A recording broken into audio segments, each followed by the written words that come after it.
Son las 9:04 de la mañana, sí, y después de haber escuchado el punto de vista de César Combina y el informe de nuestra corresponsal, corresponde que recibamos al abogado de Vladimir Cerrón, que es el ex congresista del Partido Nacionalista, Josué Gutiérrez. Señor abogado, buenos días. Buenos días, don Fernando. Buenos días, Carlos. Buenos días a todos los que están en el panel. Cuéntenos, por favor, cuál es el balance que usted hace de las diligencias judiciales que se han hecho hasta el momento en torno al partido de su patrocinado Vladimir Cerrón, es decir, Perú Libre. En primer lugar, con relación a mi patrocinado, no se encuentra comprendido en ninguna investigación, por el tema que usted indica. Y naturalmente sí ha habido mucha exposición mediática de lo que ha ocurrido con los demás integrantes del Partido Perú Libre, que son dos personas que están investigadas, el caso del señor Arturo y el caso del señor Beneso. ¿Son solo dos o son 38, de los cuales 20? Nosotros sí tenemos... ¿Aló? ¿Son solamente dos personas que están investigadas de Perú Libre o son 38? No. Y eso es lo que hay que precisar para no hablar medias verdades. Hay que precisar que muchos de los investigados son de Fuerza Popular, algunos del APRA, algunos de otros partidos, y a dos se le ha comprendido en el proceso. A dos. ¿Por qué lo individualiza? ¿No? Es decir, más allá de hablar también de generalidades y tonos políticos. ¿Cuántos son de Perú Libre? ¿Cuántos, dice usted, son de Fuerza Popular? ¿Cuántos son de otra organización política como el APRA? ¿Quiénes son los que están involucrados? Como el interés... Buenos días, Mónica, discúlpeme. No se preocupe. Como el interés nuestro no es en absoluto politizar el tema, no hemos tenido la delicadeza de poner a cada uno de los 38 investigados de qué partido son. Pero cuando generaliza, politiza, pues. Claro, y también eso es muy bueno, ¿no? Porque cuando se dice que los dinámicos del Centro de Perú Libre también se está generalizando. Eso no es ¿cuántos correcto. Son de Perú Libre para ir específicamente? Hay dos personas, sí. De acuerdo a la información que tenemos, dos personas que están siendo investigadas, el señor Arturo y el señor Bendeso, son dos personas vinculadas a Perú Libre, y los demás son de otras, para generalizarnos, de otros grupos políticos. Indudablemente son más de 36 personas las que están siendo investigadas en los actuales momentos. Nosotros sí creemos que los poderes fácticos están empeñados en deslegitimar básicamente el gobierno del presidente Castillo, porque las insinuaciones que desde los poderes fácticos se han ido asumiendo durante el día de ayer y antes de ayer es justamente llegar nada más ni nada menos a la campaña electoral del presidente Castillo y deslegitimar con este despropósito para que no pueda encontrar probablemente el camino. Pero no está incluyendo a la señora Marina Vázquez, fundadora de Perú Libre. Por eso, pero... Es que dos están, digamos, en la clandestinidad o no están habidos, siendo comprendidos en esta investigación. Se ha detenido a la señora Marina Vázquez, que está vinculada a Perú Libre también, ¿no es cierto? Claro, naturalmente que entonces, sí. Probablemente, sí, de las dos personas se han sabido que tienen cargo dirigencial. Los demás pueden ser militantes, como en este caso la señora Marina. Pero no son dos entonces, son varios miembros. Usted dijo que solamente dos miembros de Perú Libre. Dos miembros que tienen vinculación directa con Perú Libre, con el órgano dirigencial. Los demás, en este caso la señora Marina, no tiene ese nivel de dirigente. Pero sí, también de los más de 36 procesados o investigados, en todo caso, muchos son de otras tiendas políticas, para no ponerle calificativo de cada uno, ¿no? Para no ser incisivo en decir que son de Fuerza Popular o son de la APRA o de otros partidos. Es más, muchos de ellos son personal nombrado de la institución, o sea, que no ha sido designado por el gobierno regional de Perú Libre o por el gobierno de Perú Libre, sino predecesoramente por otros gobiernos que naturalmente han tenido el encargo, pues, de... Señor Gutiérrez, pero no hay que ser virginal en esta materia. Usted quiere ser muy púdico sobre la identidad política de algunos procesados, pero el tema de fondo acá es hacer política con dinero ilegal y a su vez utilizar la política para hacer dinero ilegal, de manera que su voluntad de escamotear las lealtades políticas de los procesados no tiene razón de ser. Si son detenidos, que son del APRA, tiene un valor añadido a lo que el público tiene derecho a saber, del APRA o de cualquier otro partido, de manera que cuando le hacemos la pregunta, ¿cuántos miembros de Perú Libre están siendo procesados?, usted nos ha dado una respuesta que no parece ser precisa. Bueno, trataremos en todo caso de ser muy objetivos en nuestras respuestas y Muchas en gracias. ese sentido, señor Fernando, nosotros lo que sí tenemos claro es a dónde se apunta con este tema de investigación. Para nosotros está claro que el interés es deslegitimar el nuevo gobierno que a partir del 28 de julio juramentará al cargo. O sea, no es relevante para usted el Porque combate si fuera, contra la corrupción, Fernando, quien sea que esté implicado en ella. Perdón, Fernando, si solo fuera el interés objetivo de investigar y llegar al fondo del asunto, no se tendrían las insinuaciones como se ha venido sosteniendo el día de hoy, el día de ayer, el día de antes de ayer y los días previos, con el tema del anuncio inclusive de una intervención para este tema de participación fiscal y policial anunciado previamente, cuando se supone para todos debe ser una operación sumamente secreta, sumamente estratégicamente planificada, pero los que se han encargado de difundir todo este tema son los medios de comunicación. O sea, para tienen para que mí, difundirlo. y para los de Perú Libre, siempre ha Señor sido... Gutiérrez, Sí, diga usted, Carlos. disculpe, se trata de un caso muy importante, entonces los medios de comunicación obviamente que tenían que informarlo, tienen sus equipos de investigación, no veo cuál es el problema en ese sentido, porque, repito, es un caso grande, ¿no?, y que está involucrando a un partido político que está en estos momentos en campaña electoral. Todavía no termina la elección porque no se ha proclamado el ganador o ganadora.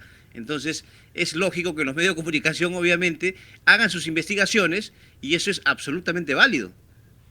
Bueno, es válido la investigación periodística y eso eso no hay ninguna discusión.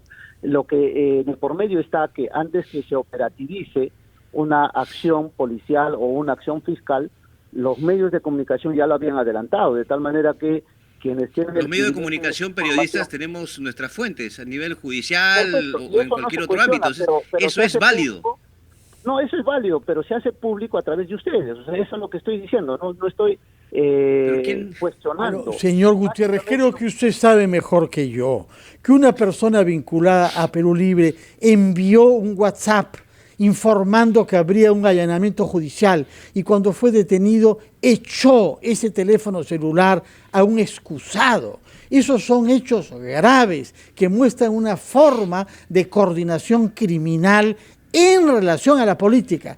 Cuando un medio de comunicación informa esto, es después de que se ha producido. Y lo que se informa es, aquí hay topos en la Fiscalía o en el Poder Judicial que están informando para proteger a gente poderosa. Yo no veo por qué, en vez de denunciar esos hechos criminales, a usted lo que le alarma es que la prensa lo revele. Hay que condenar todo acto de carácter delincuencial, Fernando, y en eso coincidimos todos. Lo que no está bien es que previo a las elecciones del día domingo 6 se había anunciado una serie de operativos, previo a ese operativo central. Entonces, como ese anuncio era un tema Vox Populi y todo el mundo se consultaba de qué se está hablando. Naturalmente, sí, como lo ha referido, ya había una investigación periodística de por medio, quizá, o una investigación policial, quizá. Para nosotros, de verdad, es un tema que no ha sido de conocimiento de detalle.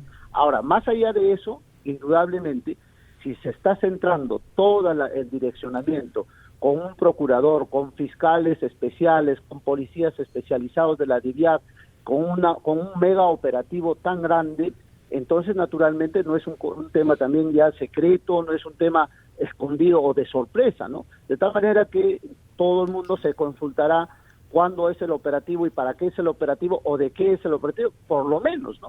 Pero el tema central no es eso, o sea, hay que llegar al fondo de esa investigación, se tiene que sancionar a quienes se tiene que sancionar, lo que no se debe hacer es politizar y tratar de llevar ese tema que es, como usted dice, criticable, cuestionable y sancionable al ámbito político, al más alto nivel para comprometer al maestro Castillo. al profesor Castillo o a su líder del partido, en este caso al doctor Cerrón, en estos asuntos que no tienen nada que ver, ¿no? Bueno, es un asunto totalmente aislado del partido. Sí. Permítanos ir un instante a oír a los anunciantes y luego retomamos nuestra conversación para que nos explique cómo ve usted como abogado defensor de Vladimir Cerrón el caso en general y nos dé alguna información sobre quiénes son los prófugos de la justicia que habrían salido al extranjero.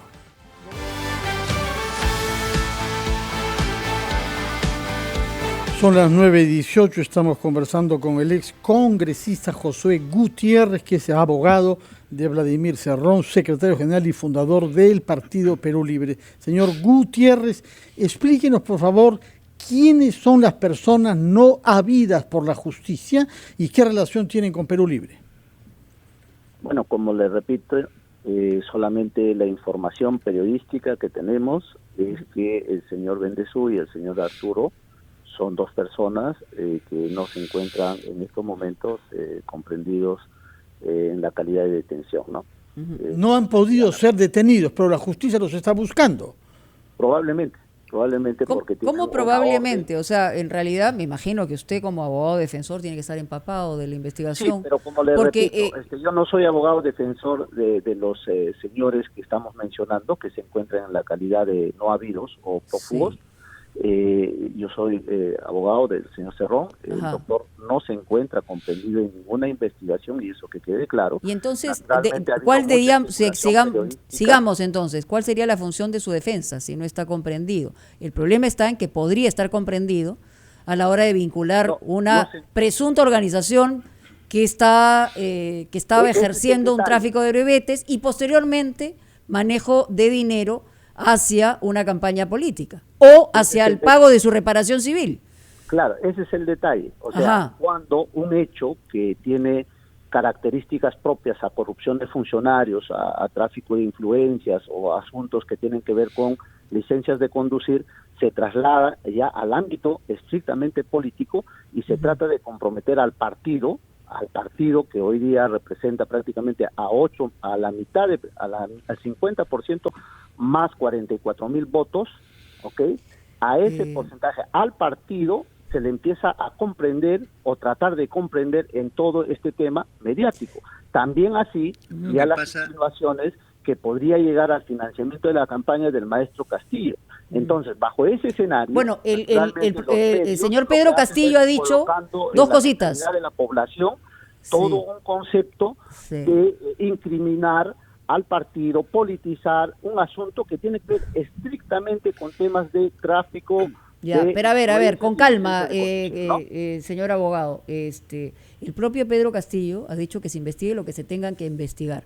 El asesor legal del señor Castillo ha dicho que de repente Perú Libre está involucrado en esta presunta mafia, pero hay que investigarlo, ¿no? Y por el otro lado, lo que hemos escuchado en más de una oportunidad, y también se desprende de los propios audios, cuando se habla que dentro del gobierno regional de Junín, el 90% de la gente que trabaja es de Perú Libre y está vinculada a ese partido político. Entonces, evidentemente, en un contexto como el actual, las cosas que van saliendo de la prensa nos insiste en preguntar a los involucrados hacia dónde va a llegar y hasta dónde llega este manejo de la investigación y la acusación que está de por medio. Perdóname, Carlos, tú ibas a preguntar, pero quería hacer esa reflexión, porque también hay que decir las cosas de manera un poco más precisas y rigurosas, ¿no?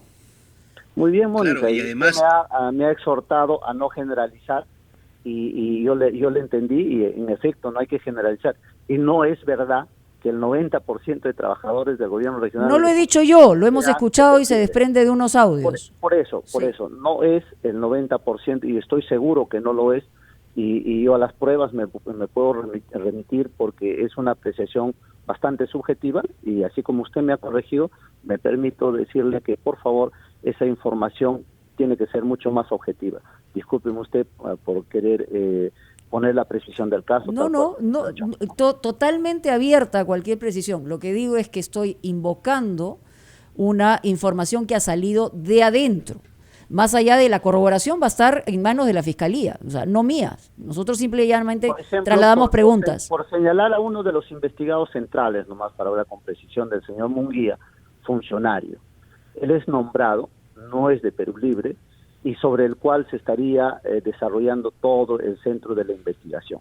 Entonces, no se trata, repito, de politizar el tema, no se trata de decir que Perú Libre es una organización criminal, porque a eso están apuntando. Cuando yo estoy advirtiendo estos hechos es porque no se debe permitir de ninguna manera criminalizar a un partido político que lo único sano que ha hecho en el país es participar de los quehaceres democráticos y hoy día haber ganado estas elecciones electorales, y auspiciamos que sean un gobierno sobre el cual repose y descanse el interés de las grandes mayorías del país. Eso es el tema de fondo. Señor Gutiérrez, ¿cómo toma usted el hecho de que el fiscal Richard Rojas está evaluando levantar el secreto bancario y tributario de su patrocinado, el señor Vladimir Cerrón, para establecer el origen de sus depósitos bancarios? Se lo pregunto porque además hay un trabajo de investigación que ha dado como resultado en un diario local, El Comercio, una información que la verdad genera muchas dudas, y quisiera que usted como abogado de Vladimir Cerrón lo explique. Que el señor Cerrón ha movido más de 1,5 millones de... Permítame terminar. Movió más de 1,5 millones de soles en 5 firmas financieras desde el 2013.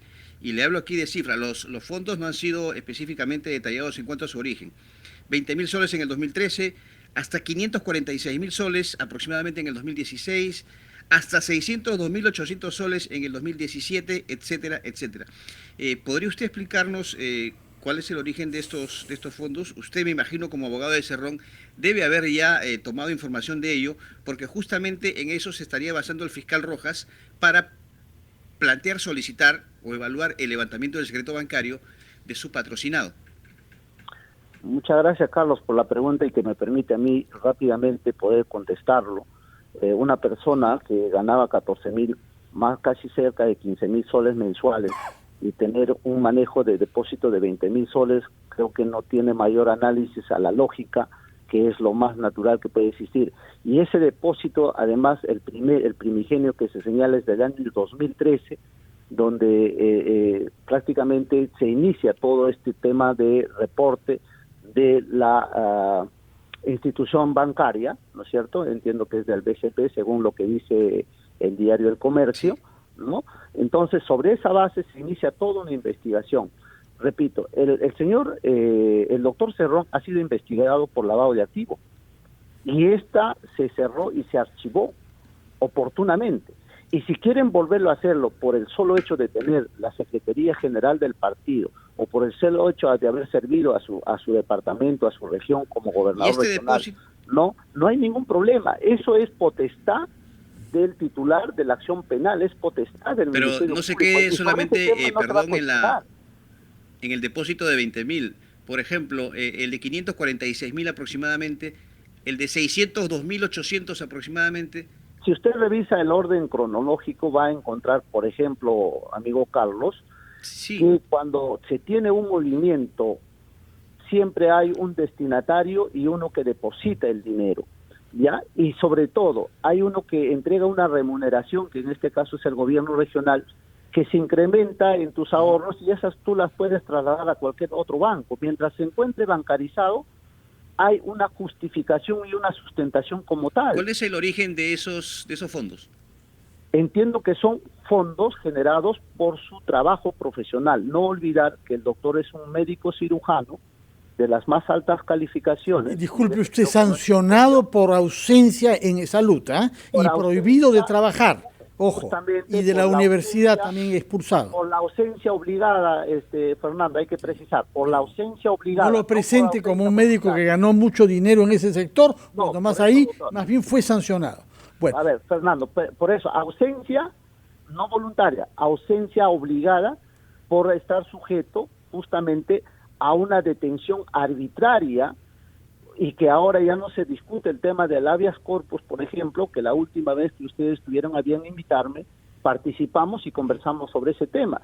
Es prácticamente para nosotros un motivo de análisis, qué es lo que ha pasado en el contexto político, y hoy día ustedes lo ponen en relieve como es natural porque es interés noticioso probablemente, ¿no? Y es un tema mayor, señor, porque usted sabe que la corrupción es algo que ha destruido nuestras instituciones y generado pobreza. Por eso es que nos interesa tanto. Y usted sabe, y hay que recordarlo porque no se mencionó todavía, que el señor Cerrón, antes de estas averiguaciones recientes, que por el momento no lo implican judicialmente, había sido condenado en 2 instancias por corrupción condenado. Tanto es así que él recurrió a este habeas corpus. No, ya se anuló eso. El habeas corpus que consiguieron en Huancavelica. Hay que decirlo con propiedad, Fernando. O sea, yo sé que la materia jurídica no es fácil de decirse, pero mire, la sentencia estimatoria de primera instancia es de cumplimiento inmediato, ¿ok? Lo que ha emitido el juez constitucional en Huancavelica es de cumplimiento inmediato, sí. Es una sentencia estimatoria. Sobre eso ha habido una apelación, la sala resolvió, declarando prácticamente fundada la apelación, y nosotros estamos interponiendo el recurso de agravio constitucional para que sea el Tribunal Constitucional el que en último ratio o en última instancia pueda resolver este asunto. Naturalmente, esa sentencia de segunda instancia no tiene efecto, como nosotros llamamos, no tiene la firmeza, no tiene el carácter de firme en tanto se encuentra apelado. En tanto que la sentencia de primera instancia, que es la sentencia estimatoria, su cumplimiento es inmediato, por cuanto lo establece así el artículo 22 del Código Procesal Constitucional. Veremos lo que decide el Tribunal Constitucional. Queremos, por cierto, que sea un tribunal compuesto por magistrados impecables. Eso depende del Congreso. Veremos eso mañana y el jueves, pero lo real es que usted sabe que ha sido condenado en 2 instancias por corrupción que por lo demás parece manifiesta cuando uno ve las obras inconclusas en Junín. Más bien es al revés, Fernando.